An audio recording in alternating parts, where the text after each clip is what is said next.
Siya pong pinagpalang araw sa inyong lahat ang aking ipinaparating. Salamat po sa inyong patuloy na pakikipagkaisa sa pag-aaral ng salita ng Diyos.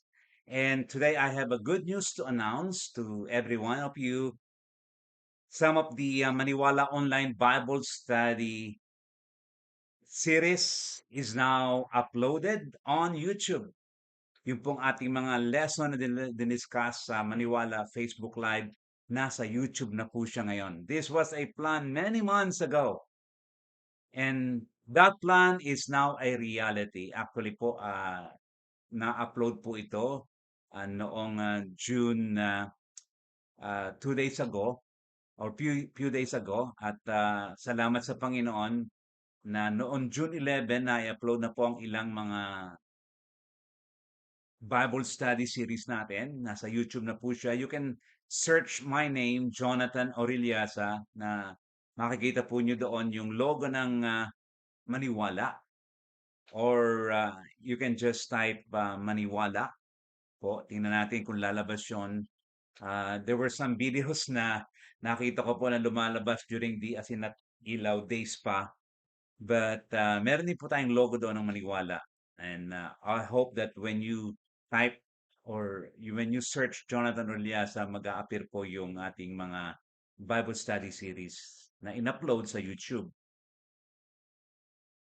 Ang Maniwala community po ay lumalaki na.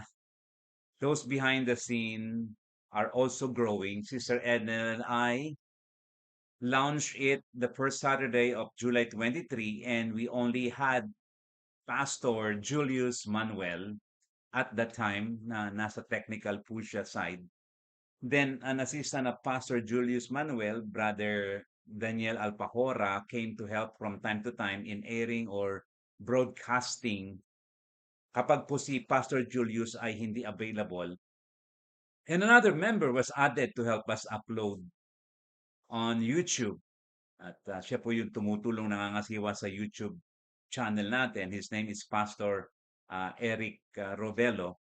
We praise God for this growing community ng Maniwala Bible Study online or online Bible study, and to all the Barnabas and to all the encouragers and to all the regular followers po ng Maniwala Online Bible Study, maraming salamat po.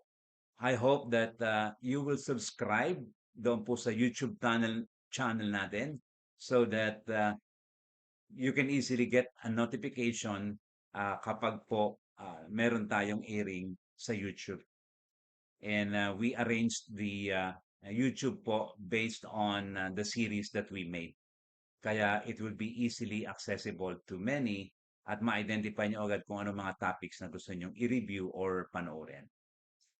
So we praise God for that. Natutuwa po tayo at salamat din po sa mga encouragement na nanggaling sa marami na ilagay po sa YouTube ang online Bible study na ito. Today I would like to talk about a theology of prayer and how God answers prayer. How, and the emphasis here is how God answers prayer. Noong pong March 2020, ayon po sa Google search on the word prayer, ito daw po ay lumaki ng sobrang laki.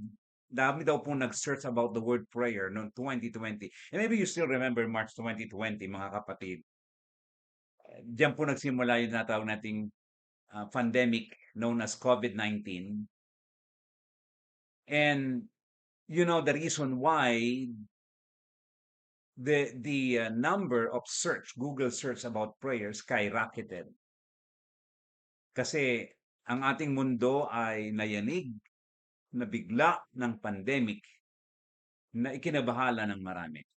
Today, I would like to talk about prayer, but I won't define prayer. I won't explain what prayer is all about. Nor will I discuss who should pray and to whom we should pray. I will assume na alam niyo na po ang mga kasagutan sa bagay na ito. What I would like to explore today is the manner how God answers our prayer. I always believe that God answers our prayers. The question is how? How does God answer our prayers? This is exactly the question that we will address today. Our goal today is to help us understand why some prayers are granted and some prayers are not granted. Prayer is always premised on the right understanding or theology of God. Kapag po tayo nananalangin, we don't talk or discuss our feelings to a wall. Hindi po tayo nakikipag-usap sa dingding, hindi po tayo nakikipag-usap sa ceiling. We talk to God. Prayers require the right understanding of God. What kind of God we pray to? Ano nga ba itong Diyos na ating na kung saan tayo nananalangin? Well, it is important for us to understand that this God is a personal God. He is the God who listens to us, the God who hears us, able to understand, able to sympathize, the God who knows us well. Ito po yung Diyos na ating pinapanalanginan. This is the kind of God we pray to. This God is also a God of power, that He can do what is necessary to answer all our petitions and our prayers. Because the God that we pray to, is a God of power. This same God is also our ever present God who is with us and He listens attentively, even to the most softly spoken prayer na ginagawa po natin. And this kind of God that we pray to is the good, good God. Every prayer affirms the goodness of God. Now, let us talk about God's general providence because this prayer, ang ating panalangin po ay under what we call the general providence of God.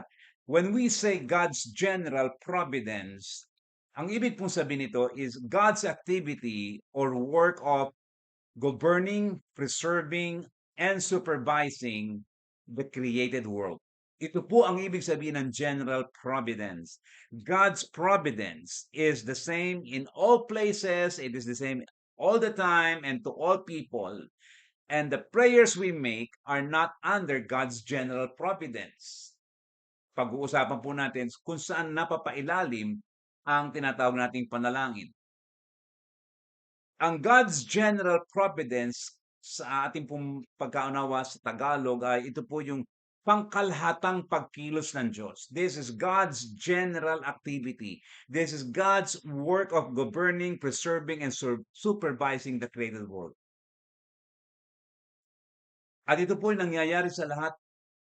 At ito po ay para sa lahat.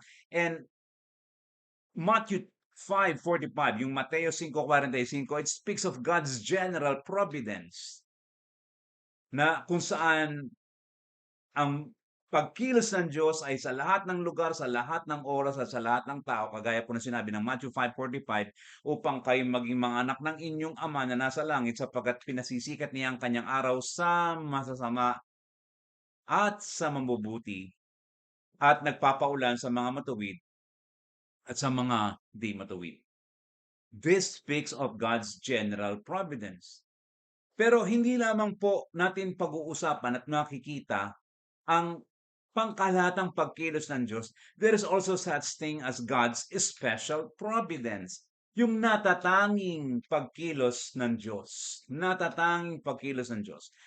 God's special providence varies from time to time, from place to place, and from one group of people or individuals to another group of people. Hindi po pare-pareho ang pagkilos ng Diyos kapag ang pag-uusapan ay ang natatanging pagkilos ng Diyos. Halimbawa, pagkilos ng Diyos sa Israel.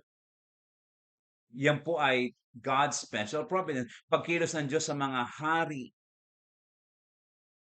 na kanyang ginamit, kagaya na Cyrus, although a pagan god, yet God used him for a purpose. Yan po yung natawag natin God's special providence na tatanging pagkilos ng Diyos sa mga bansa, sa mga hari. And so let me show you a chart na magpapakita po ng pagkakaiba ng general providence at saka ng special providence. Yung pangkalatang pagkilos ng Diyos at yung special, yung natatanging pagkilos ng Diyos. Doon po sa general providence, you can see God, man, and law. Now, makikita po nyo dito sa general providence, the ones that are active are man and law. Because God created the natural laws so that this system will help us na kumilos araw-araw, gumalaw araw-araw, and God is still there sa general providence. Sabi nga po natin, governing, preserving, and supervising, but most of the time, it is man and the law. The law of nature, if I may say it, or the natural law. Doon po sa special providence, makita niyo po highlighted yung God. Because sa special providence, it is God who is really active. And man, small capital M, and law, yung natural law ay small letter L, meaning sila po ay may pagka-passive sa special providence. Ibig sabihin, ang Diyos ang siyang kumikilos so that He can achieve the purpose that He wanted to achieve. Dito po sa special providence, God's direct actions ay nangyayari for special purposes without necessarily violating man's free will and natural law. So when we say special providence of God, it means God is intervening, God is sustaining, and God is working in the world using the natural laws in order to care for His entire creation. Lalo tigit po sa mga tao nilalang niya sa kanyang wangis. Our prayers are not answered through the general providence, but through the special providence. Hindi po lahat ng panalangin ay under ng general providence, kundi malimit, ito po ay nasa under ng special providence. Where God is at work and man is responding. Man is uttering the prayers, and there is natural law, but it is God who is actively responding to the prayer. Hindi po ito yung pangkaraniwan lamang na provision ng Diyos. Although there are some of them. God answers our prayers. And it is not through general providence alone. It is most especially through His special providence. In God's general providence, God created the world and He established or He set up the natural laws necessary for the world to function the way it should. Pero kapag ang pag-uusapan na po mga kapatid ay ang panalangin, God is making sure na siya ay nag-go-govern, nagpe-preserve at nag-i-intervene. God is active. Kaya nga po, hindi ito deism, which means God created the world and withdrew from nature after creating it. Yung po yung deism na ang Diyos lumalang ng sanlibutan at pagkatapos iniwan na, umalis na ang Diyos at pinabayaan ng sanlibutan. There are people who believe like that, and that is called deism, and we don't believe on deism. If God left creation with simply natural laws, it is deism. Hayaan na lang na mag-function yun ng natural laws. Hayaan lang ang makipag-ugnay ang tao sa natural laws at yun na lamang. No, it is not. The good news is God did not leave us on our own after creating the world. At sinabing, oh, just learn how to survive on your own like survival of the most fit idea. Hindi po ganon. Purihin ang Diyos because we believe on the God who governs, preserves, and sustains the world. So how does God keep up the act of governing, preserving, and supervising the created world? in connection or relation to our prayers. Paano po gumagabay ang Diyos, namamahala ang Diyos sa ating buhay na may kaugnayan sa ating pangapanalangin? And so, let me give you first some quiz questions. Mag-quiz po muna tayo. Number one question sa ating quiz question today. Does God make a last-minute adjustment on how to answer our prayers? First quiz questions. Second question. Does prayer change God's plan? Third question. Does God ever get surprised on some of the prayers made? Now, the answer to all three is a resounding no. Hindi po.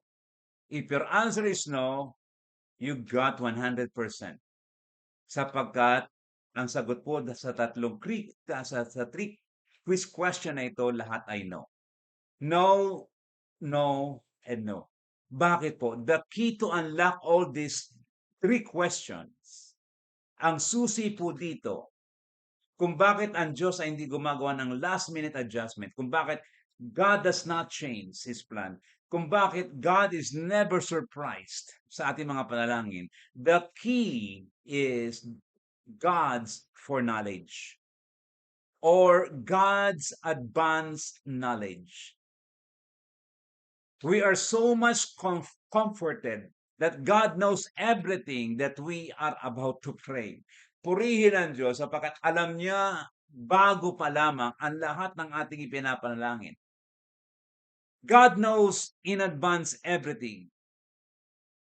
Hindi po God knows few minutes before we pray, not few months before we pray, not even few years before we pray.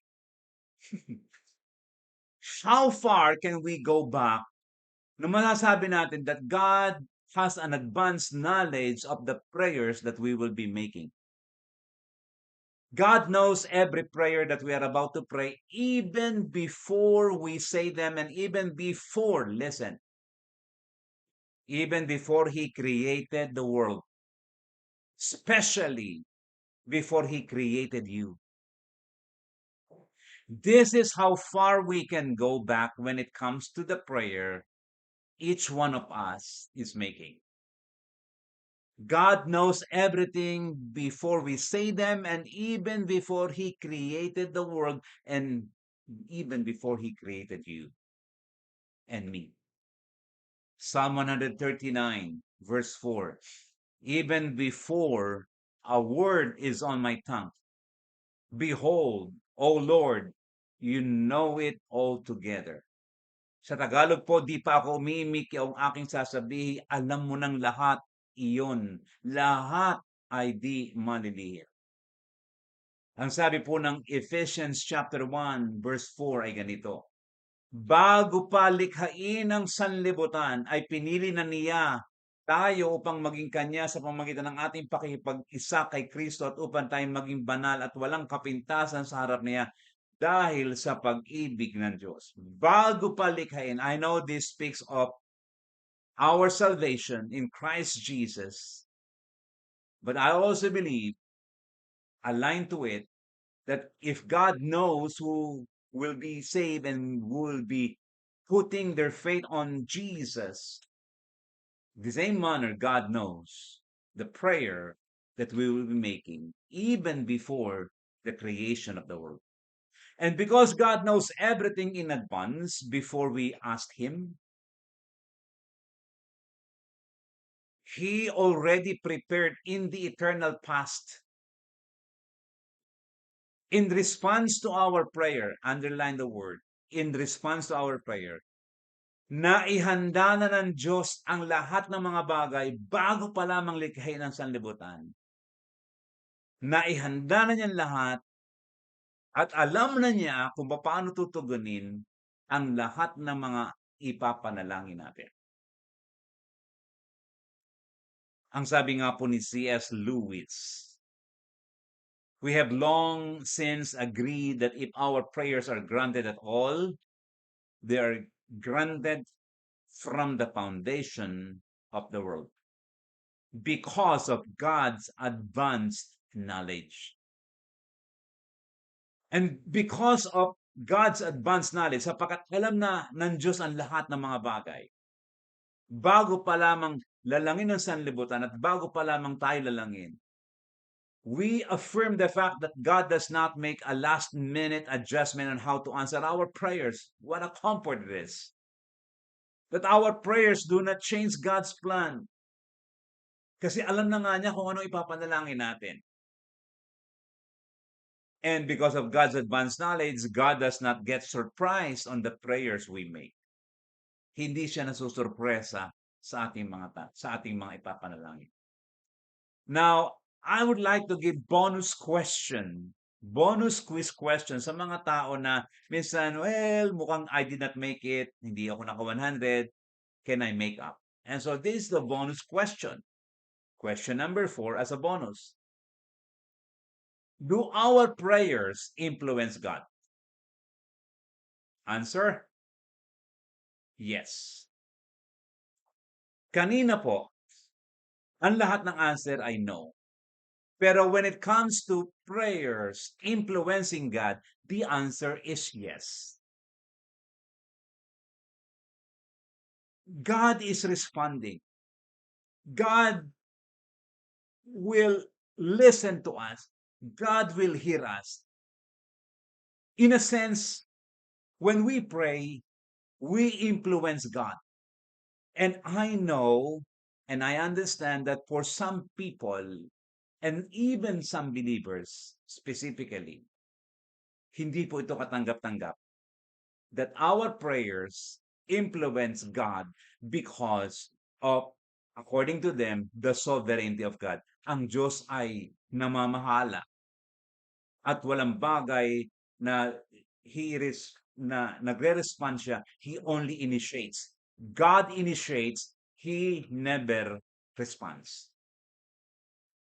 But we do believe that God responds and our prayers influence God because of God's advanced knowledge or foreknowledge. We sort of influencing God. Na-influensyahan natin ang Diyos. How? As God foresees our prayers, sapagkat nakikita niya ang ating ipinapanalangin at ipapanalangin in the eternal past, God considers our prayers. Can you believe that? That God considers our prayers and He decides to do something even before the creation of the world or even before the creation and the foundation of the world was created.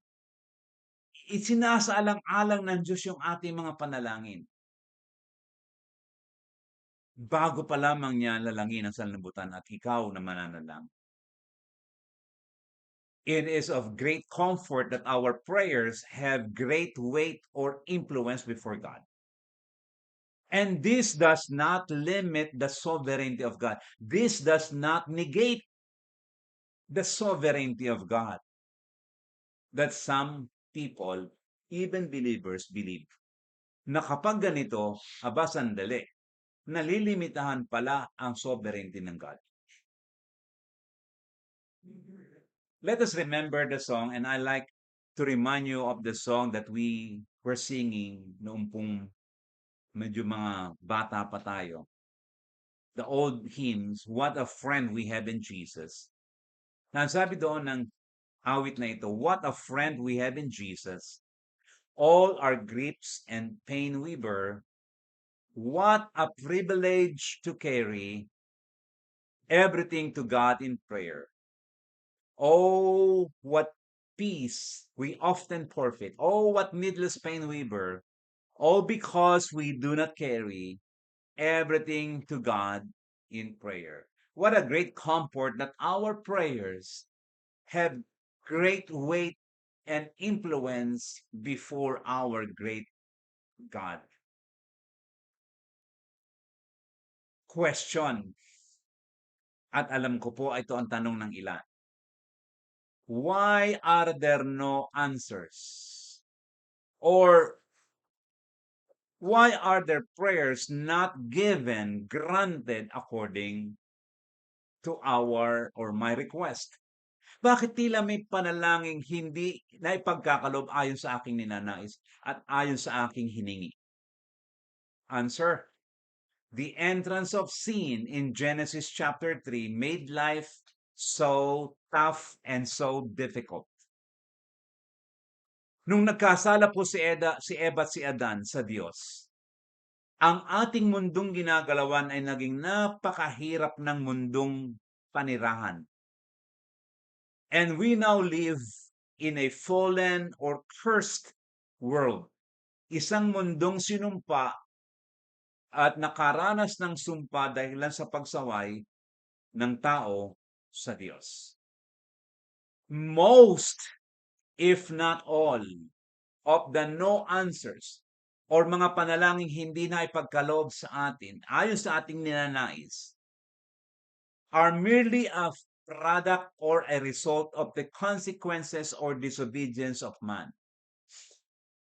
Makikita po niyo mga kapatid in Deuteronomy chapter 28 and in Deuteronomy 28 na it speaks of the blessings of obeying God and the curses of disobeying God. Meron po kasing blessing sa pagsunod at meron pong curses sa pagsuway sa Diyos. Deuteronomy 28, inilatag po doon. At ako po'y naniniwala na isa sa mga dahilan kung bakit ang ating mga panalangin ay hindi na ipagkakaloob ay sapagkat ang tao ay sumuway sa Diyos at ang mundo ay nagkaroon ng sumpa dahilan sa pagkakasala na ginawa ng ating unang mga magulang. Genesis chapter 3. And having said that, ay pwede nating itanong ngayon, should, hindi ko po sinabing can, should we pray that there will be no longer crimes and violence or even war between nations? Should we pray? Not can we pray. Bakit po hindi can we pray? Because you can pray. But the question is, should we pray? Dapat ba? Should we pray that there will be no longer crimes and violence or even war between nations? Should we pray that we would no longer die? Or can we pray that we will no longer get sick at all? Should we pray na lahat ng mga natural disasters, kagaya ng tsunami, lindol, volcanic eruption, pagbaha, at marami pang iba, should we pray na ang lahat ng ito'y huwag nang mangyari? Should we pray? Dapat ba? Hindi ko po tinatanong kung can, because we can pray, kaya mong ipanalangin yon, pero ang tanong, dapat bang ipanalangin ang ganung panalangin? Considering na ang ating pong mundo na kinagagalawan ngayon ay first, fallen world because of man's disobedience. And there are reasons some prayers are not granted. And one of the reasons, because of the consequences and effects of sin to human race. Our prayers can no longer reverse completely the consequences and effects of sin. Hindi na po marereverse, hindi na po mapapanaguli ng ganap ang mga consequences, ang mga epekto ng kasalanan. The only kind of prayer we can make today is to ask God to lessen, bawasan, to lessen the effect of the curses of sin. But if we can ask for God to reverse completely the consequences and effects of sin. Wala nang tsunami, wala nang lindol, wala nang baha, wala nang lahat ito. I don't think we can pray like that. The most that we can pray is to ask God to lessen the effect because of the effect of sin, the consequences of sin in Genesis 3. Another reason some prayers are not granted is this: God will not go against the free will choices we make. That's the reason tinatawag po itong free will. Malayang pagpili. If you have a problem in your blood sugar and you still eat a lot of donuts and ice cream, and you still drink a lot of soda or pop or whatever, soft drinks, wag naman po sana tayong manalangin ng ganito: Lord, purify this donut. Linisin mo po itong donut na ito. Linisin mo po itong ice cream na ito sa lahat ng sugar content niya. And I pray, God, na matapos kong kainin itong donut, itong ice cream na ito, at ang inumin ng soft drinks na ito, I pray that my blood sugar will not shoot up. Amen.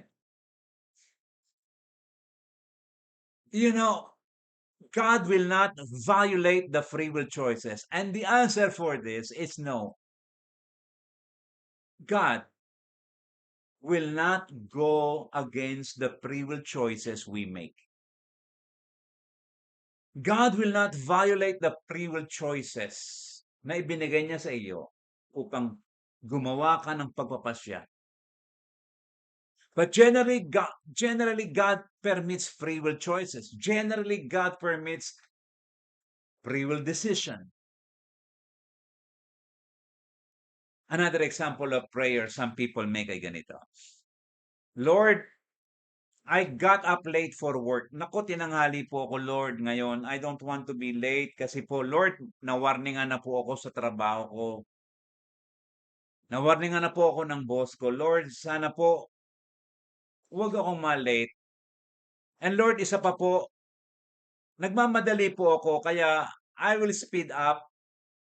Lalampas po ako sa speed limit ko, sa speed limit na nakatalaga. And Lord, ang aking dalangin, alisin mo po ang mga pulis sa aking daraanan. Itago mo po sila upang hindi ako hulihin at mabigyan ng ticket. Amen. Now let me tell you this. God will not and God cannot tolerate irresponsible actions. The answer is no. When you pray like this, it's a questionable prayer. If you go beyond the speed limit and the policemen and the police cars pulled you over, pinatabi ka, it is simply because God cannot tolerate wrongdoings. God cannot tolerate wrong choices. Because you became irresponsible.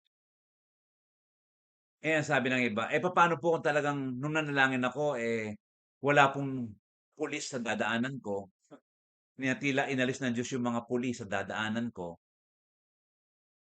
My answer, it does not mean your prayer was answered favorably. Bakit? Because God will not conspire. God will not collaborate with you and me when it comes to wrong choices and when it comes to wrong decisions. Hindi makikipagtulungan ang Diyos sa iyo at sa akin sa mga maling pagpili at sa mga maling panalangin na ginagawa natin. Even the prayer of Jesus was not given a favorable answer because it will obstruct or hinder the magnificent salvation of man. Kaya nung nanalangin ng Panginoong Hesus sa hardin ng Gethsemane, Ang panalangin po ng ating Panginoong Yesus ay ganito, Matthew 26:39, My Father, if it is possible, do not give me this cup of suffering, but do what you want, not what I want. Chapter 26, verse 42 ng Matthew, My Father, if it is not possible for these painful things to be taken from me, and if I must do it, I pray that what you want will be done. His father said no. The answer was no. It was no to the prayer of Jesus, although it was so painful. So painful. Why? Bakit po no ang answer for God's magnificent plan of salvation or saving mankind will be obstructed? Kaya nang nanalangin ng Panginoong Yesus, palampasin mo ang sarong ito ng suffering, the answer was no. So let me tell you this. God will say no to our prayers if God will have to go against man's free will choices. God will say no to our prayers if it will appear that God tolerates man's irresponsible decisions, immoral decisions. It is against the holy nature of God to collaborate on man's evil choices or man's evil decisions. God will say no to our prayers if the Father declined the prayer of Jesus because of the magnificent plan of salvation of mankind. Anumang makakahadlang sa pagligtas ng Diyos sa sanlibutan, kung anumang panalangin ito, tatanggihan ito ng Diyos. Yet some of the prayers that were not granted did not fall on any of these three that we mentioned. Na tila ba may mga panalangin tayo na, Brad, Pastor, kaibigan, yung mga panalangin ko naman ay pinalangin sa Panginoon ay hindi bumabagsak. It does not fall doon sa tatlong sinabi mo na hindi naman lumalaban sa man's free will, hindi naman nagto-tolerate ng irresponsible decision, hindi naman humahadlang sa kaligtasan. Eh ano ba yung mga panalangin ipinalangin natin? Well, during the pandemic, 2020 hanggang 2022, halos lahat po tayo nanalangin para sa mga tao, sa mga frontliners, at sa mga essential workers na maprotektahan sila at yung mga nagkasakit ay gumaling sa kanilang karamdaman. 2020, 2022, napakarami pong mga panalangin pinarating sa Diyos. The truth was, some of them got well, some of them did not make it. And still the question of some of us, why did some get well and some did not? Bakit ang iba na gumaling at ang iba ay hindi gumaling? There are also some accounts in the Bible wherein God healed people, but some did not make it. Some were not healed, and let me remind you of some of this.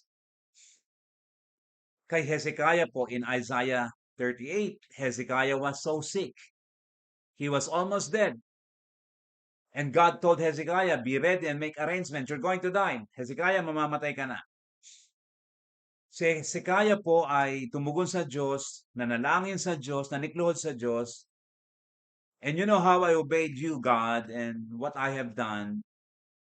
Nanikluhod, nanalangin si Hezekiah. So Hezekiah prayed, he cried out to God. So God added another 15 years of his life. God granted his prayer. Let me also remind you of Philippians 2:25 and 27 concerning Epaphroditus. Ang sabi ni Pablo sa Philippians 2:25-27, yet, yes, he was sick and nearly died, but God had mercy on him and me too, so that I would not have more sadness. May mga tao po na nalangin at gumaling, pinagaling ng Panginoon.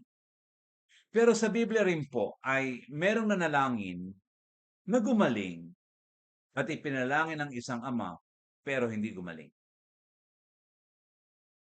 In 2 Samuel chapter 12, yung pong anak ni Bathsheba na nagkaroon ng malubhang sakit.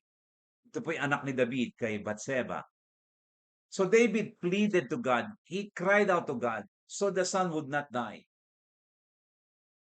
He even fasted and prayed. Nag-fasting and pray and fasting po siya. After 7 days that he was praying, even fasting and praying, ang kanila pong anak ni Bathsheba ay namatay. Bagamat nais niyang mabuhay, namatay po ito. At ito nga po ang ating katanungan. At sa lahat na nagtatanong, at marahil nagtatanong ang marami sa atin, to each one who is asking the same question, here is my best response from God's Word. Bakit ang iba ay nabuhay? Bakit ang iba ay gumaling, ang iba ay hindi gumaling? My answer, Isaiah 55:8-9. The Lord says, my thoughts are not like your thoughts. Your ways are not like my ways.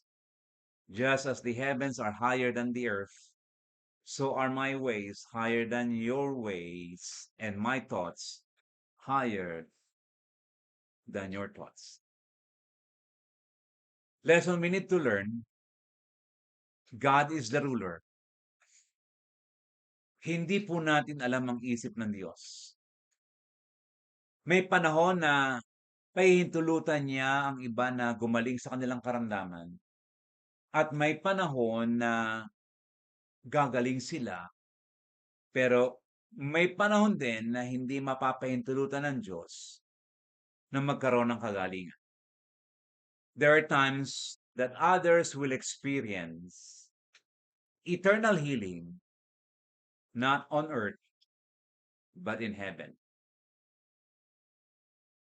There are times He will allow others to get a job right away. Others will take a long wait before getting a new job. Bakit kaya?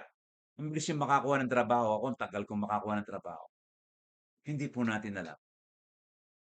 Marahil mas magaling siya, mahusay siyang gumawa ng paraan, but we don't know. Pareho namang nanalangin. Some prayed to be able to work abroad to support his family. At yung iba, they went. Nanalangin sila, nagpunta sila sa abroad, nakapagtrabaho. Others prayed also. They did not go. Bakit? God's special providence. God's permissive will varies to different people and at different times. But here is our comfort about God.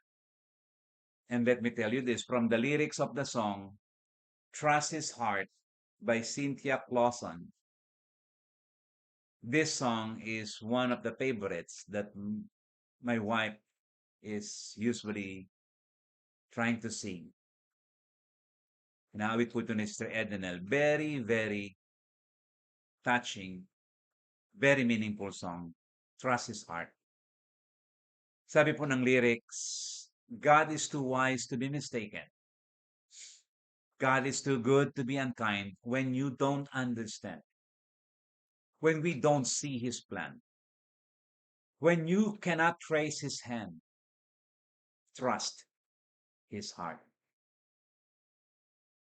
Another song from the lyrics of the song Blessings by Laura Story. Ang sabi po doon ganito, "'Cause what if your blessings come through raindrops? What if your healing comes through tears? What if 1,000 sleepless nights are what it takes to know you're near? And what if trials of this life are your mercies in disguise?" Tandaan niyo mga kapatid, God's permissive will varies to different people and at different times. But you can trust His heart. Here's the point. If God has a special reason to intervene and add more years sa buhay ng mahal mo sa buhay, nothing can stop God.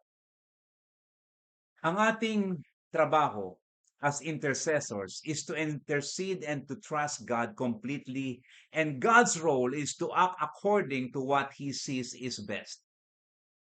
The Father knows best.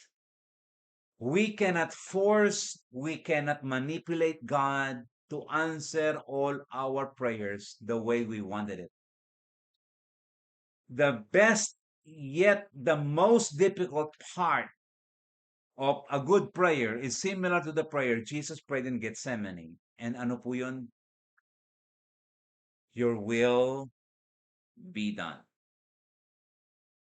Now that we are waiting for the redemption of our body, we should not pray that God will no longer allow earthquake, volcanic eruption, and viruses sapagkat we are all reaping the consequences of sin. Tandaan po ninyo, we are here in a sin-sick world. The most that we can pray about, in my opinion, is to minimize the effect of the natural disasters in the lives of people and properties. God knows everything in advance. He holds you firmly in His arms.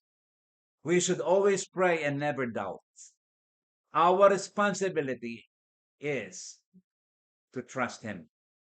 It is always God's prerogatives to answer prayers according to what He sees will be best for us, for you. There is one prayer, however, that God will never ever fail to answer. Alam po niyo kung ano yun? Isang panalangin hinding-hindi bibiguin kailanman ng Diyos. That prayer is a prayer of a repentant heart asking God for salvation. That's the prayer God will never ever fail to answer. This is the prayer God will always answer. A prayer of a repentant heart asking God for forgiveness. Joel 2:32, then anyone who calls on the Lord will be saved, because on Mount Zion and in Jerusalem there will be people who will be saved. Romans chapter 10 verse 13, anyone who calls on the Lord will be saved. If you have not called on the Lord yet for salvation, kaibigan, kapatid, sino ka man sa oras na ito, I encourage you to do it today. For this kind of prayer is the prayer that God will never, ever ignore. For anyone who calls on the Lord for repentance, for salvation, will be saved. Mga kapatid, mga kaibigan, umaasa po ako na nakatulong po ang ating pinag-usapang ito patungkol sa theology of prayer and how God answers prayers and why there are times that God seems not to be granting our prayers. Muli po mga kapatid, nagpapasalamat po ako sa inyo na nakikipag-aralan kayong patuloy, and we only give God the glory for He deserves it. Hanggang sa muli po ang inyong lingkod, Jonathan Oribiasa.